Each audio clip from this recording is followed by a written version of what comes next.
ये कहानी है रांची गांव की। एक ऐसा गांव जहां दूर दूर तक हरियाली फैली थी और गांव के पीछे घना जंगल शुरू हो जाता था। उसी जंगल के किनारे एक सादा सा मिट्टी का घर था। इस घर में रहता था राजू, गांव का सबसे मशहूर आदमी। मशहूर इसलिए नहीं कि उसके पास दौलत थी, बल्कि इसलिए कि उसके हाथों में बना पत्ते पर परोसा गया मटन चावल पूरे इलाके में सबसे स्वादिष्ट माना जाता था। राजू का कोई ठेला नहीं था, कोई दुकान नहीं थी। वह अपने ही घर में मटन पकाता और घर के बाहर नीम के पेड़ के नीचे लोग पत्तल बिछाकर बैठ जाते। जंगल की ठंडी हवा, लकड़ी की आंच और मसालों की खुशबू सब मिलकर ऐसा माहौल बनाते कि भूख अपने आप दोगुनी हो जाती। एक दिन दोपहर से ही राजू चूल्हे पर मटन चढ़ा चुका था। लकड़ी धीरे धीरे जल रही थी और हांडी से मसालों की खुशबू हवा में फैल चुकी थी। तभी गांव वाले इकट्ठा होकर चिल्लाने लगे, अरे राजू, मटन पका कि नहीं? बहुत भूख लगी है भाई। राजू अंदर से हंसता हुआ बाहर आया और बोला, बस 10 मिनट और रुक जाओ, मटन पकने ही वाला है। अरे भाई, कितना समय हो गया, थोड़ी और लकड़ी डाल दे, जल्दी पक जाएगा। नहीं भाई, यही तो असली कमाल है। मटन अगर धीरे धीरे पके तभी मसाले अंदर तक जाते हैं। जल्दी में पकाया तो स्वाद मर जाएगा। ठीक है गुरु, तुम जो कहो, लेकिन जल्दी लाओ, पेट में चूहे कूद रहे हैं। थोड़ी देर बाद राजू ने हांडी उतारी। मटन पूरी तरह रस में डूबा हुआ था। उसने बड़े प्यार से पेड़ के पत्तों पर पहले खिले खिले चावल परोसे, ऊपर से मटन डाला, साइड में पापड़, नींबू और प्याज रखे। गांव वाले खाने लगे। एक आदमी ने मुंह में निवाला डालते ही कहा, भाई, ऐसा स्वाद कहीं नहीं मिलता। मटन इतना रसीला है कि हर बाइट में मजा आ जाता है।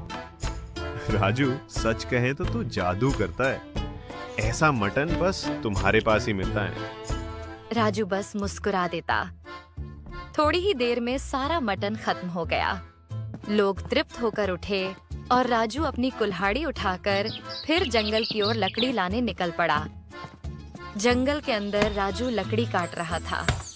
कुल्हाड़ी की ठक ठक आवाज गूंज रही थी कि तभी झाड़ियों के पीछे से घोड़ों की आहट सुनाई दी। राजू ने चौंक कर सिर उठाया। सामने एक राजा और उसके 2 सिपाही खड़े थे। उनके चेहरे थके हुए थे और कपड़ों पर धूल जमी थी। अरे ओ सुनो, हमारे राजा को बहुत भूख लगी है। यहाँ से गांव कितनी दूर है? महाराज, यहाँ से गांव तो बहुत दूर है, पर मेरा घर यहीं पास में है। अगर आज्ञा हो तो आप मेरे घर चल सकते हैं। ठीक है, वैसे भी बहुत देर हो गई है, आज कोई शिकार नहीं मिला। चलो इसी के घर चलते हैं। राजा और सिपाही राजू के साथ उसके घर पहुंचे। राजू बोला, महाराज, थोड़ा समय दीजिए, मैं आपके लिए बढ़िया मटन चावल बनाता। ठीक है, लेकिन जल्दी बनाओ, भूख बहुत लगी है। राजू फुर्ती से काम में लग गया। थोड़ी ही देर में वह मटन चावल परोस लाया। राजा जमीन पर बैठा और जैसे ही पहला निवाला मुंह में डाला, उसकी आंखें चमक उठीं। वाह, सच कहता हूँ, ऐसा स्वाद मैंने कभी नहीं चखा। इतना रसीला मटन हमारे राज्य में कोई ऐसा नहीं बनाता। महाराज, ये हमारे रांची गांव का मशहूर मटन चावल है। इसे धीरे पकाने में ही इसका असली स्वाद छुपा है। खाना खत्म कर राजा और सिपाही चले गए। कुछ देर बाद राजू गांव सामान लेने गया। वहां कुछ लोग घबराए हुए मिले। राजू, तुम्हें पता है, पास के गांव का राजा हम पे हमला करने वाला है। हाँ, अभी थोड़ी देर पहले वही राजा अपने सिपाहियों के साथ रास्ता ढूंढ रहा था। हमारे राजा ने पीछा किया, पर वो छिप गए। ये सुनते ही राजू के पैरों तले जमीन खिसक गई। उसे याद आया, वही राजा उसके घर खाना खाकर गया था। वह दौड़ता हुआ घर लौटा और अंदर जाकर बुदबुदाया, अगर हमारे राजा को पता चल गया कि मैंने दुश्मन राजा को अपने घर में छुपाया था, तो मेरी खैर नहीं। रांची गांव के राजा तक यह खबर पहुंच चुकी थी कि गांव में किसी आदमी ने शत्रु राजा को अपने घर में छुपाया था। राजा आग बबूला हो उठा। उसी दिन दरबार बुलाया गया। दरबार में राजा ने गुस्से में घोषणा की, जिस किसी ने हमारे दुश्मन को अपने घर में पनाह दी है, उसे ढूंढकर मेरे सामने लाया जाए, और जो भी उसकी खबर देगा उसे मैं ढेर सारे हीरे और जवाहरात दूंगा। राजा की यह घोषणा सुनते ही खबर गांव में आग की तरह फैल गई। चौपाल, गलियां, खेत, हर जगह बस इसी की चर्चा थी। अरे अगर मुझे पता चल गया कि वो गद्दार कौन है तो मैं तो माला माल हो जाऊंगा। ऐसे थोड़ी पता चल जाएगा, खोजबीन करनी पड़ेगी भाई, तभी कोई सुराग मिलेगा। ये सारी बातें चुपचाप सुन रहा था मधु, जो राजू के घर के पास ही रहता था। अगर राजा इतने हीरे जवाहरात दे रहा है तो लगता है किस्मत अब मुझ पर मेहरबान होने वाली है। उसे याद आ गया, कल शाम राजू के घर के पास से घोड़ों की आवाज आई थी। मधु तेज कदमों से राजू के घर पहुंचा और बाहर से चिल्लाया, अरे राजू! ओ राजू! घर पर है क्या? अंदर से कोई आवाज नहीं आई। लगता है जंगल लकड़ी लेने गया होगा। तभी पीछे से राजू आ गया। अरे मधु, अभी तक मटन पका नहीं है, थोड़ी देर में आना। मैं मटन खाने नहीं आया भाई, एक खबर देने आया हूँ। कैसी खबर? आज राजा ने ऐलान किया है, जो कोई उस गद्दार की खबर देगा जिसने दुश्मन राजा को घर में छुपाया था, उसे ढेर सारे हीरे और जवाहरात मिलेंगे। यह सुनते ही राजू का चेहरा पीला पड़ गया। अरे पर अब किसे पता होगा कि किसने दुश्मन को छुपाया था? पर मुझे पता है ना। राजू के पैरों तले जमीन खिसक गई। कौन है वो? ये बात मैं कल अपने राजा को ही बताऊंगा। इतना कहकर मधु वहां से चला गया। राजू वहीं खड़ा रह गया। उसका दिमाग सुन्न हो चुका था। अब क्या होगा? अगर राजा को पता चल गया तो वो मुझे जिंदा नहीं छोड़ेंगे। दूसरी ओर दुश्मन राजा अपने महल में आग बबूला था। रसोई में खड़े होकर वह अपने बावर्ची पर चिल्ला रहा था, क्यों रे, तू रांची जैसा मटन चावल क्यों नहीं बना पा रहा? तेरे पास दुनिया भर के मसाले हैं, फिर भी उस जैसे स्वाद क्यों नहीं आ रहा? महाराज, मैंने पूरी कोशिश की है।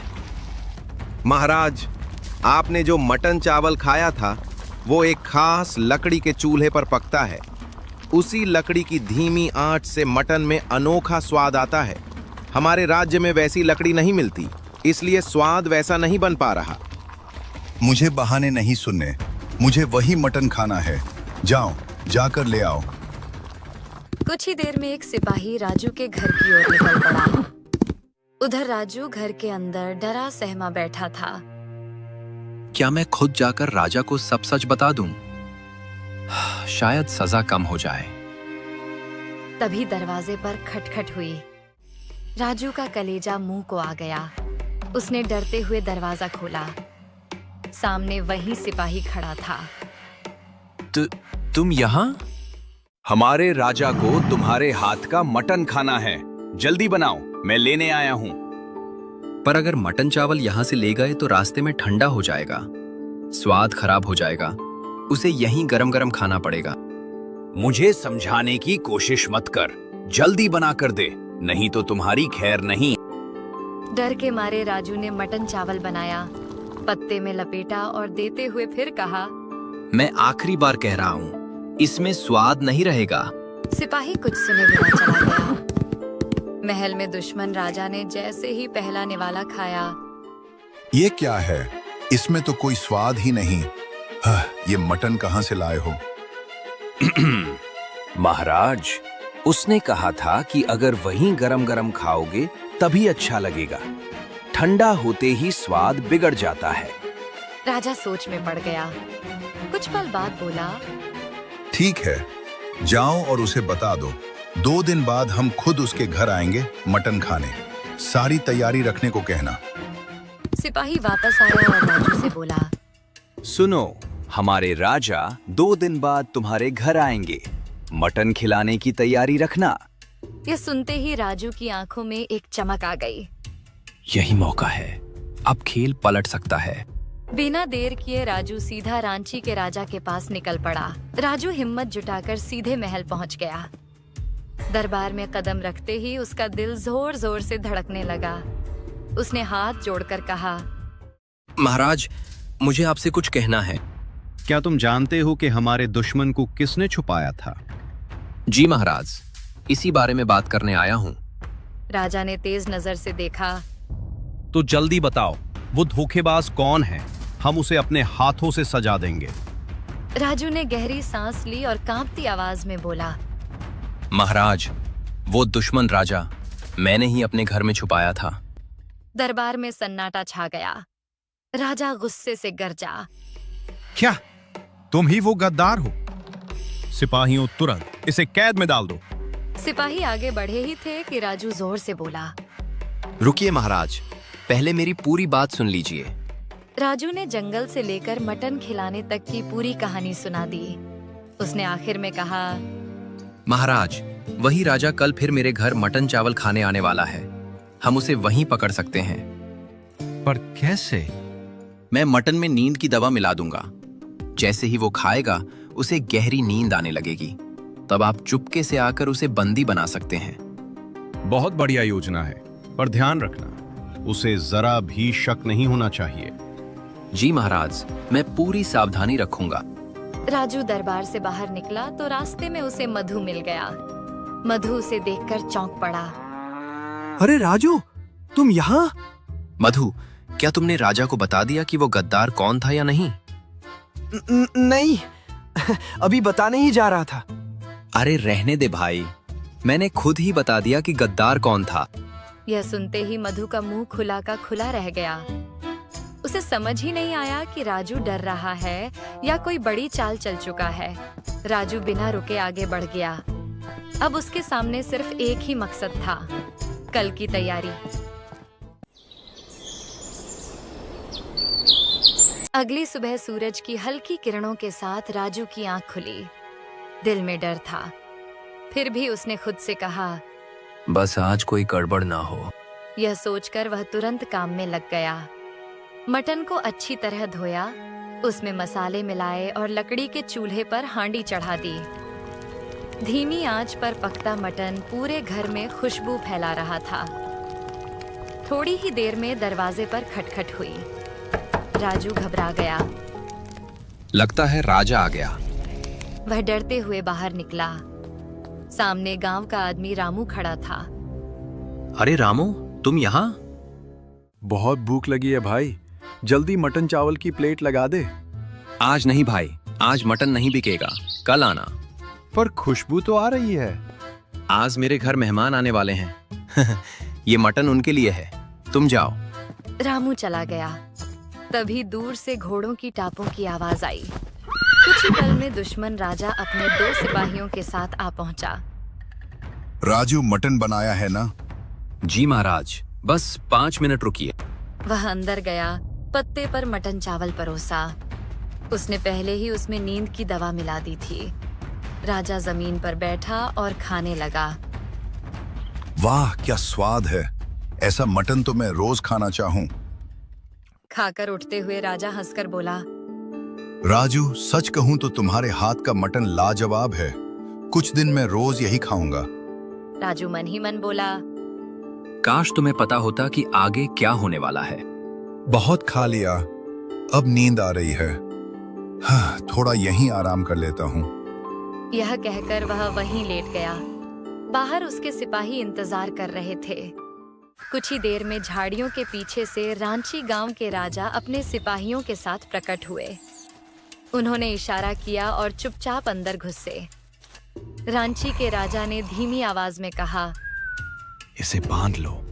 सिपाहियों ने दुश्मन राजा और उसके दोनों सिपाहियों को बिना आवाज किए बांध लिया। जब तक दुश्मन राजा की आंख खुलती, वह कैदी बन चुका था। दुश्मन राजा के पकड़े जाने के बाद रांची गांव में खुशी की लहर दौड़ गई। अगले ही दिन राजा ने दरबार में राजू को बुलवाया। राजा ने सबके सामने कहा, राजू, तुमने हमारे राज्य पर से बहुत बड़ा खतरा टाल दिया है। तुम्हारी बुद्धि और साहस ने हमें बचाया है। महाराज, मैंने तो बस अपना कर्तव्य निभाया। राजा ने उसे इनाम के तौर पर हीरे और सोने के सिक्के दिए। इनाम मिलने के बाद भी राजू बदला नहीं। वह फिर से रोज की तरह अपने घर में मटन पकाता और पेड़ के नीचे गांव वालों को पत्ते पर मटन चावल खिलाता। लोग पहले से भी ज्यादा प्यार से आने लगे।